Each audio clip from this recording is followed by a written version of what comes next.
C'est vraiment à partir de 1870 que ça commence vraiment à se développer de plus en plus. Et les années 1880, 1890, 1900 sont vraiment, pas dire l'apogée du tourisme bourgeois, mais on peut dire ça quand même, enfin l'apogée du tourisme bourgeois.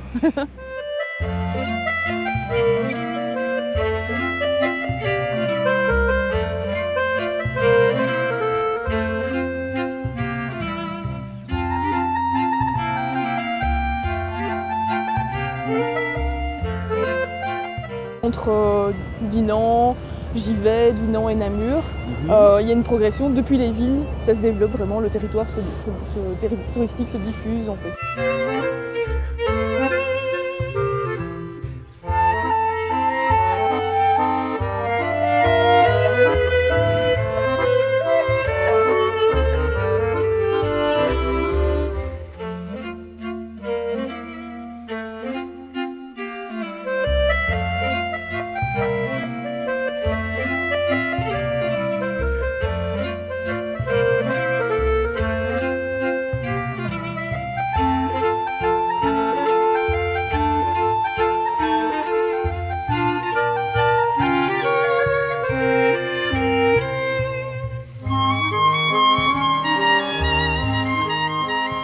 Ivoire est un site touristique qui va se développer très fort entre 1880 et 1914, ça prend vraiment de l'ampleur. Et les hôtels sont caractéristiques vraiment de cette époque, des hôtels tenus par des familles en fait, d'assez petite taille, des hôtels qui ne dépassent pas les 30 chambres à la veille de 1914. Ce sont des petits hôtels, des petites auberges qui vont s'agrandir progressivement et l'hôtel de Bruxelles est assez caractéristique parce qu'on voit avant 1914 que le développement se fait par un rehaussement en fait, du bâtiment. Il y a un étage de plus qui est construit au-dessus du bâtiment existant et donc ça montre que les propriétaires investissent très progressivement et s'adaptent à la demande aussi.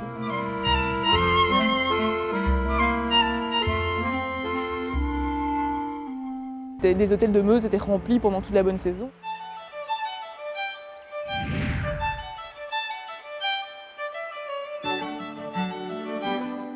On a des chiffres assez détaillés pour la grotte de Rochefort, donc à Rochefort, grâce à un livre d'or qui était conservé, c'est donc où les gens signaient lorsqu'ils visitaient la grotte. Et on voit que la grotte accueille à peu près 1 millier de visiteurs par an dans les années 1880.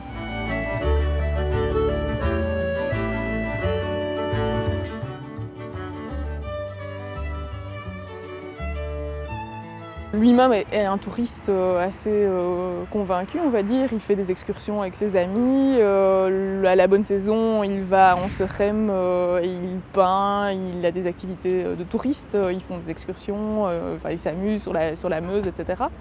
Et donc il va peindre des tableaux qui représentent la Meuse, la vallée, à plusieurs endroits différents. Et donc ces tableaux vont participer d'une meilleure connaissance du territoire de la vallée de la Meuse et du territoire ardennais en général.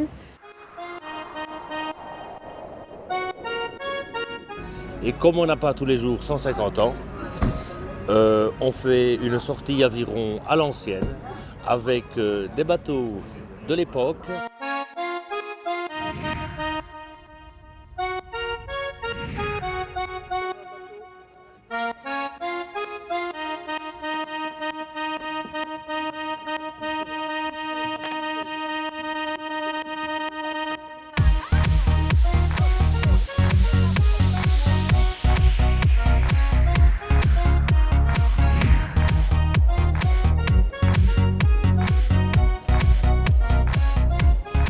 Il est un des fondateurs, je pense, du tourisme namurois parce que ça correspond à la découverte de la vallée de Namur, de la Meuse et de Namur comme étant vraiment un site remarquable. Certains m'appellent avec un petit clin d'œil Féli de temps en temps et ce n'est pas désagréable. Voilà. Sacré Félicien.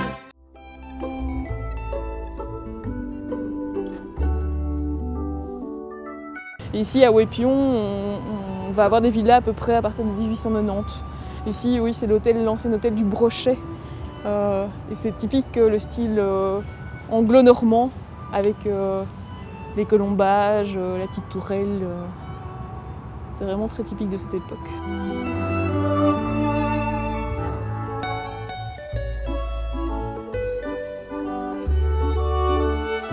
Et les villas, bon, il y a des gens, enfin les familles reviennent pendant la bonne saison, les week-ends, les mamans et leurs enfants s'installent dans les villas alors que les pères restent au travail.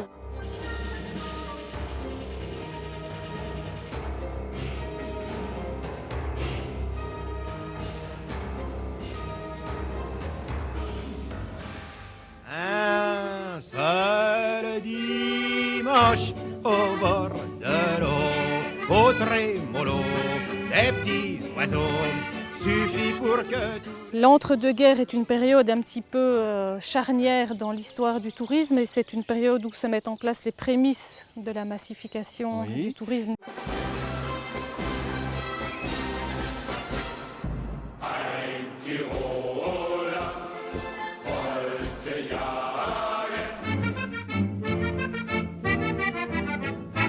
Du lundi jusqu'au samedi pour gagner. Cette voie ferrée désaffectée, elle nous montre que le tourisme a fort évolué depuis la Deuxième Guerre mondiale, et notamment avec l'évolution des moyens de transport, puisque jusqu'à ce que la voiture individuelle ne se démocratise et ne devienne un bien de consommation courante, c'est par la voie de chemin de fer que les touristes arrivaient dans la Haute-Meuse et principalement à Walsall. Au bord de l'eau, comme tout est beau, quel renouveau.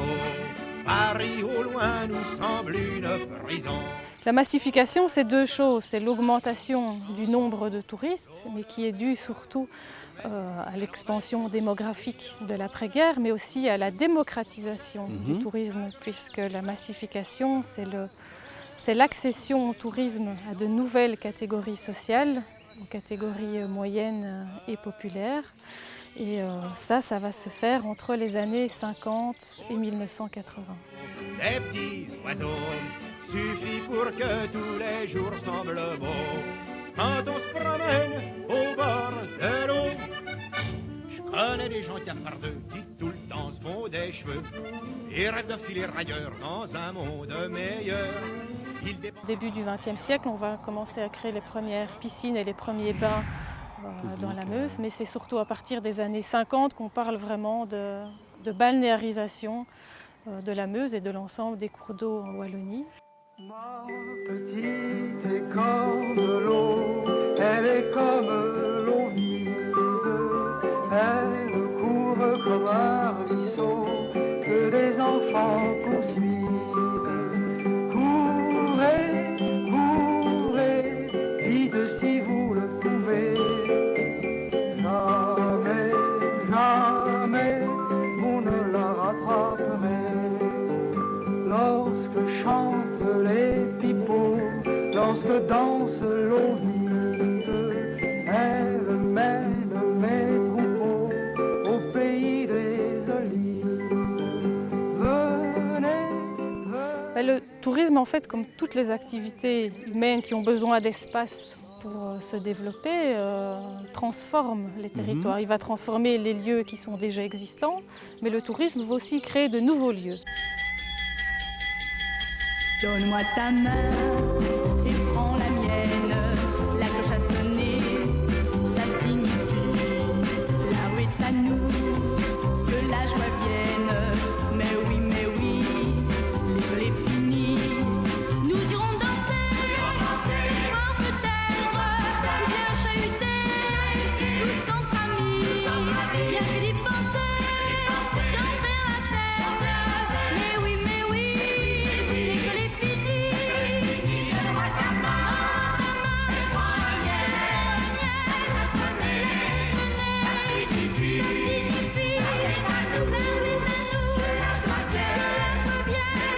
Quel est le principe alors d'un village de vacances? Le principe du village de vacances, comme son nom l'indique, c'est de recréer un petit village miniature. Donc on a à la fois un cœur administratif qui va être représenté par la réception.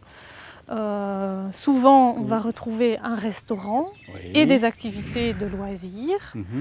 piscine, terrain de tennis par exemple, pleine de jeux pour les enfants. Oui, on voit la plaine de jeux là-bas. Et puis une série de bungalows, de petites Eh bien maisons. oui, comme dans un village, donc on a des rues qui portent parfois des noms, Oui. comme dans les vrais villages, avec des petites maisonnettes de type pavillonnaire qui sont numérotées. On ira où tu voudras, quand tu voudras. Ici, on est sorti des noyaux villageois, on est en plein cœur de la nature, avec un type d'hébergement qui va être mangeur d'espace. Voilà, et vous l'avez très bien visualisé sur une carte qui reprend la Meuse, Wolsor et Astières. Aux couleurs de l'été indien.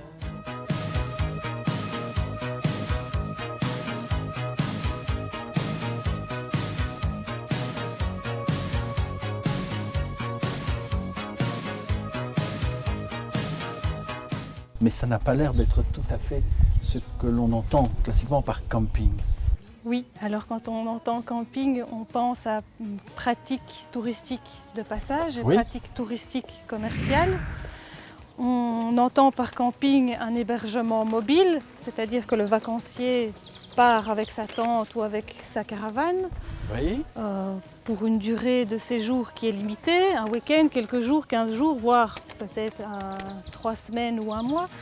Ce qui s'est passé dans ce camping ici à Astières et comme dans plusieurs endroits des versants et des plateaux d'Astières, c'est qu'au cours des années 70 est arrivée sur le marché la caravane résidentielle Voilà.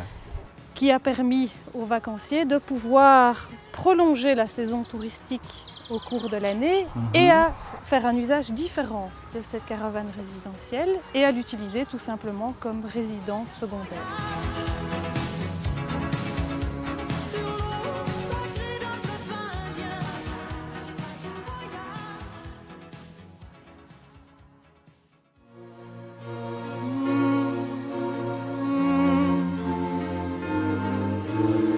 Est-ce qu'on peut faire une petite synthèse de ce parcours touristique sur site Mauzan en termes de chiffres et de population que cela a amené à découvrir la Meuse? Alors la massification du tourisme donc, qui se déroule entre les années 50 et 80 prend tout son sens ici à Astières puisque en termes de capacité d'hébergement, c'est-à-dire le nombre de lits touristiques, le nombre de personnes qui peuvent loger en même temps à Astières, en 1960, on est à peu près à 1600 lits.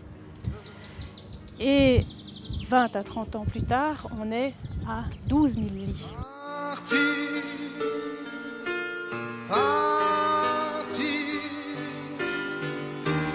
on a toujours un bateau dans le cœur, un avion qui s'envole pour ailleurs. Mais on n'est pas à l'heure. Parti, parti, même loin de quelqu'un ou de quelqu'une, même pas pour aller chercher fortune. Oh, parti sans rien.